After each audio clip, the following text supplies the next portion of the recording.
नमस्कार दोस्तों, आप सभी का स्वागत है आपके अपने चैनल भोजपुरी स्मार्ट न्यूज में। दोस्तों, आज की खबर है भोजपुरी सिनेमा से जुड़ी दबंग super trending star Khesari Lal Yadav ji के बारे में। तो दोस्तों, वीडियो में अंत तक बने रहिएगा और वीडियो पसंद आए तो लाइक करके शेयर लगा दीजिएगा। तो चलिए दोस्तों, खबर की तरफ चलते हैं। तो दोस्तों, आपको बता दूं कि खेसारी लाल का कल सुबह बहुत ही बेहतरीन और हाई बजट का वीडियो आ रहा है। तो आप लोग तैयार रहिए speed recourse Bhojpuri YouTube channel पर कल सुबह 6:45 पर। और बता दूं कि गाने के वीडियो का नाम है जा जा जान भुला जइया।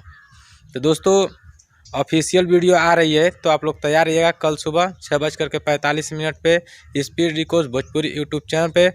और दोस्तों, आपको बता दूं कि इस गाने को गाए हैं आपके चहेते सुपरस्टार खेसारी लाल यादव और गाने को लिखे हैं अजीत हलचल जी और म्यूजिक दिए हैं आशीष वर्मा। तो दोस्तों, अगर अपडेट पसंद आई है तो वीडियो को लाइक करके शेयर लगा दीजिएगा और भोजपुरी की छोटी बड़ी खबरों से अपडेट रहने के लिए हमारे चैनल भोजपुरी स्मार्ट न्यूज को सब्सक्राइब कर लीजिए। तो दोस्तों, फिलहाल के लिए इतना ही, मिलेंगे कोई और वीडियो में, तब तक के लिए देखते रहिए भोजपुरी स्मार्ट न्यूज। जय हिंद, जय भोजपुरी।